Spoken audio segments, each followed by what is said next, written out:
Nasa linya natin si Attorney Romy Macalintal, kaibigan natin, election lawyer at isa sa mga nahirang ito noon para maging observer sa US presidential elections noong 2016. Siguro tanungin natin si Attorney Romy Mac, ano ba mga expectations? No? Tsaka yung sistema ng eleksyon nila kumpara sa atin. Iba sila no? Meron silang electoral college, meron silang popular vote. Hindi nga nasusunod yung popular vote doon, di ba? Electoral college pala susunod na. Si Attorney Romy Mac nasa ating linya. Attorney, magandang umaga. Si Joel Siweng ito. Good morning po. Ay, good morning sa inyo, Joel and Weng, at sa ating mga tagapanood, tagapakinig. Siguro matanong namin sa inyo, kamusta ba yung naging karanasan ninyo? Doon kayo naging observer ng US election noong 2016. How was the experience, Attorney Romy? Well, napaka-rewarding experience, kasi doon nalaman natin paano yung mga sistema nila at saka yung pamamaraan ng mga tao sa pagboto. At kung paano rin nangangampanya yung mga kandidato. Doon wala yung mga banderitas na nakikita natin. Halos wala kang mapag-feel na election fever. May mga ilang mga bahay na nagtutusok ng mga paraphernalia ng ibang mga kandidato. Pero bihirang-bihira kang makakita ng mga ganito. Sila, ang mga kandidato doon, they rely more on television and radio, yung sa media. Kasi alam nila, ng mga tao sa Amerika ay talagang sila ay dumidepende sa media, sa television lalo na sa mga advertisements ng mga kandidato. Kaya yung mga paglalagay ng kung ano-ano mga banderitas sa iba't ibang mga lugar, sa mga punong kahoy, lalo sa punong kahoy, pinagbabawal nila yan. Kaya doon parang hindi mo maramdaman na eleksyon. Kahit nga yung election day nila ay hindi holiday, ordinary day, kundi pinapayagan lamang ng ilang oras na lumabas ang mga empleyado para sila makaboto. Kaya sa kanila, Attorney Mac and Joel, sagana ang debate ng mga kandidato. Kasi doon nalalaman talaga, nakikilatis mabuti ng mga Amerikano yung klase ng kanilang kandidato. Pag hindi ka sumipot sa debate doon, sigurado talo ka na doon. Kaya doon napakahalaga sa kanila na nasabi mga debates na yan. Kaya yan talagang pinanunood yan taong bayan at saka talagang kinikilatis yan ng iba't ibang mga media at iyon ang nagiging basihan minsan ng pagboto ng mga tao doon sa kanila. Okay. Anong tingin nyo dito sa dalawang ito? Si Trump tsaka si Kamala Harris? Kasi sinasabi niyo pagka hindi ka sumipot sa debate, Weng, medyo mag-aalangan ng botante sa iyo. Pero si Trump isang beses lang yata umarap sa debate ito Hindi ako nagkakamali. Pero saganang-sagana siya sa kanyang advertisement, saka yung kanyang sariling mga caucus, at saka yung sarili niyang mga rallies. Kaya pantay na pantay, halos too close to call nga daw yan, masyadong mabigat.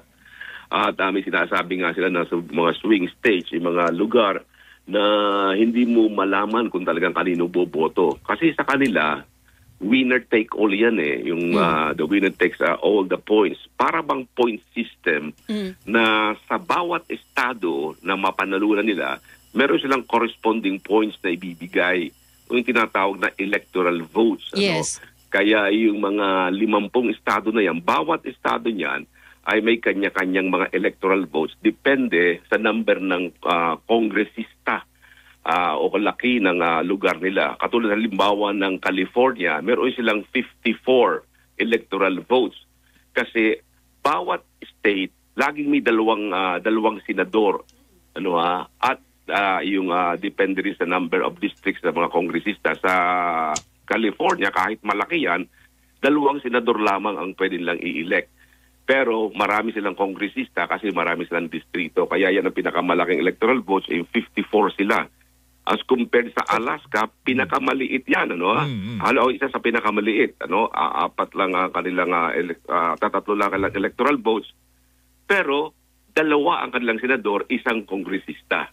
Kaya yun ay nagiging base nila kung ilang electoral votes ang boboto. Kaya kung merong 50 states, 50 estados yan, time is 2 number of senators, so 100 na yon.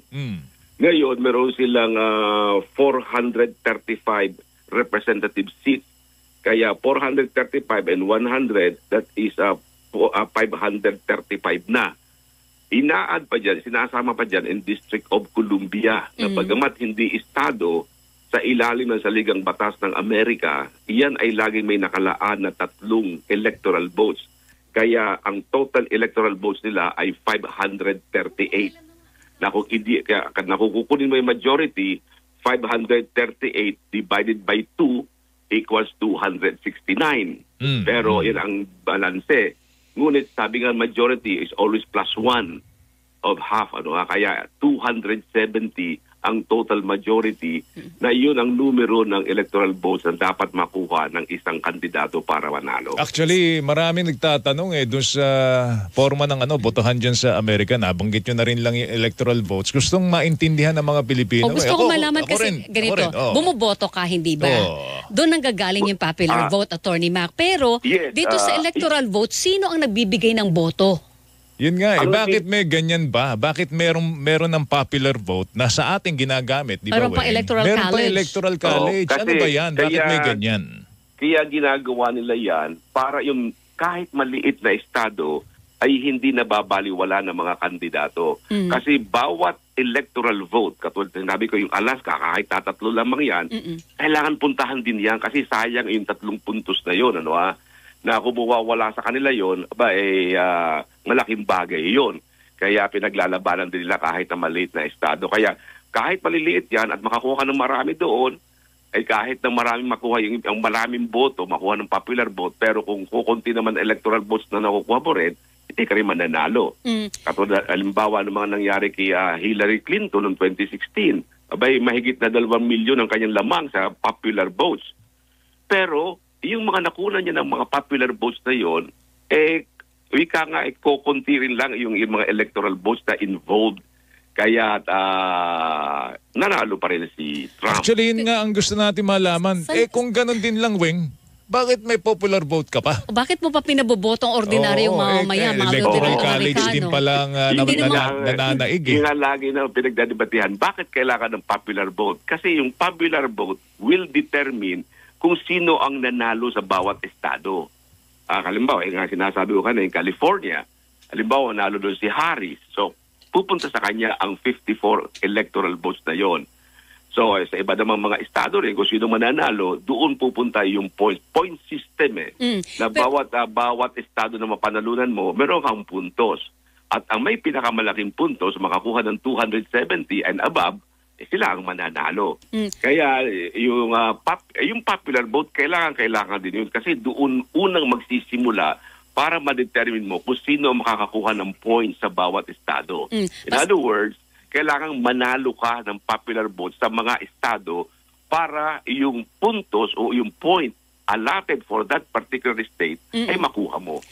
Kung ang ordinaryong mamamayan yung bumoboto sa popular vote, sino ang nagdedesisyon sa electoral vote? Yung boto din ng mamamayan. Ibig sabihin... yung boto ng mamamayan. Kasi yung mga electoral votes na yan, dinadala yan ng electors. Yes, ang ibig sabihin ng electors, ito ang representatives ng mga political parties. Itong mga ito ay kinukuha sila sa pamamagitan ng convention ng mga political parties o mga committees. Sabihin, halimbawa, California, sa California, itong 50, A, B, C, D, E, kayo ang aming magiging electors. Na kapag nanalo kami, yung 54, kayong 54, pupunta kayo sa Electoral College para i-cast ninyo yung botong 54 na yung para sa akin. Okay. Ganon din sa ibang mga estado na mananalo yung kalaban. Ganon din ang gagawin nila. Madali pa lang bumili ng boto dyan, Weng. Ilan lang ang bibili. Hindi ba pwedeng bilhin? Hindi pwedeng bilhin yun. Kasi yung elector, kailangan ang iboboto nyo talaga yung kanyang political party. Correct, oo. Hindi ka po pwedeng bumoto ng iba. Dalawa lang naman yan May nagkataon na noon, may mga faithless electoral tawag doon. Faithless yung nagtaksil na mga electors. Katulad noong panahon ni Trump, merong 3 nagtaksil sa kanya. Kaya Hillary Clinton, merong 5 na nagtaksil. Pero yan may penalty. Sa ngayon, yan ang ibang mga states pinaparusahan yung hindi susunod sa agreement. At anong parusa? Anong parusa, Attorney Mac? May mga pagkakulong, pagkakulong at saka may mga fine o yung nagmumulta sila. So may specific na batas para doon, Attorney Mac? May specific na batas doon sa mga bumabalingbing na mga electors? Oo, yan may mga batas sila sa bawat estado. Kaya yung mga electors, sabi, bakit sila bumoboto para sa amin? Hindi. Yung boto nilang dinadala, yan din ang boto ninyo. Nire-represent lang nila kayo doon sa Electoral College para sabihin o ang California, nanalo kami dyan.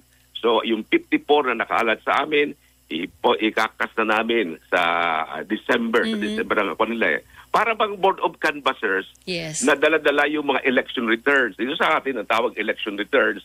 Dahil Electoral College, ito yung board of canvassers. Dadalhin sa board of canvassers ang resulta.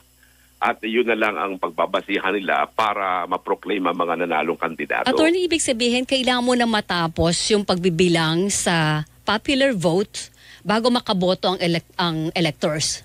Yes, so bago sila makaboto, kailangan matapos lahat yan, para malaman nila kung ilan ang mga points na nakuha ng mga kandidato. At pagkatapos doon, may nakatakdang araw na kung saan nila ikakast yan, yung kailan nila dadalhin doon sa Electoral College. At usually, mga second week ng December yan, Kaya yung mga electors na yan, yung representative sila ng mga political parties na silang magdadala ng resulta ng kanilang pagkapanalo doon sa Electoral College.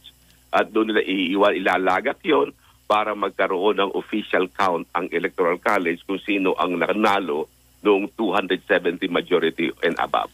Yung gano'ng sistema would work better sa kanila talaga, di ba, Attorney McJoel? Kasi two-party system sila Kitang-kita mo yung hati ng prinsipyo ng dalawang partido Alam mo kung sino yung tatayuan mong partido kasi ito yung akma ang prinsipyo mo rin bilang tao. Di ba, Attorney?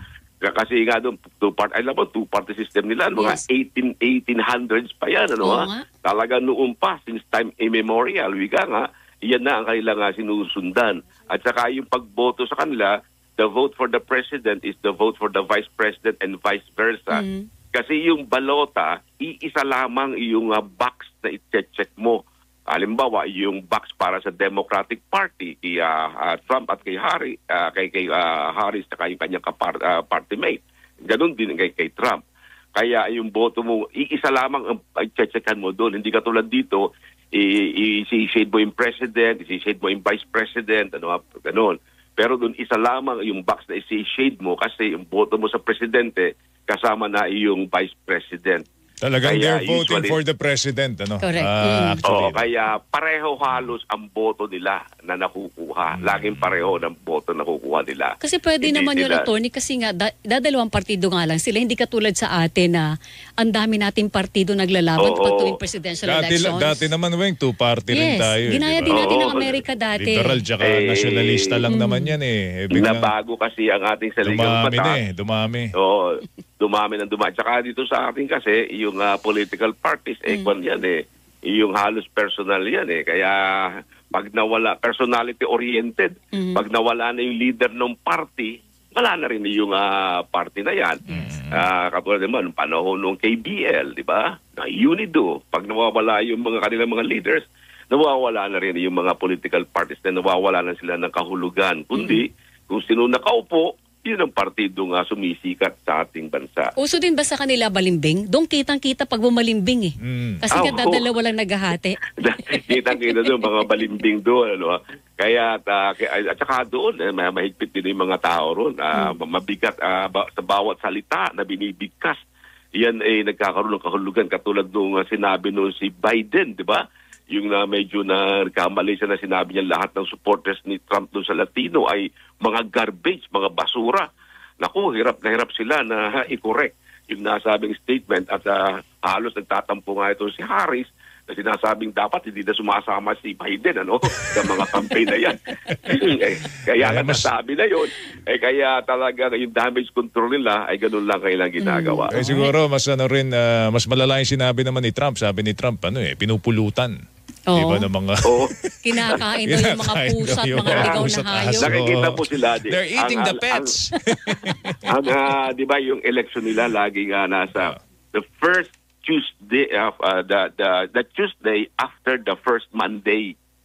Laging ganun the Tuesday after the first Monday of November. Ang dahilan noon para hindi tatapat sa November 1 ang election nila pag November. Kasi nga naman, pag tumapat ka ng halimbawa, Martes tumapat ang November 1, hindi pa pwede mag-election doon kasi ang batas ay the Tuesday after the first Monday. Hihintayin mo muna yung unang Lunes ng buwan ng Nobyembre, but ayun ang papasok yung unang Tuesday na yun. Doon magsisimula ang kailang eleksyon. Alright. Marami mga bagay na dapat malaman tayo. At napakagandang manood yan.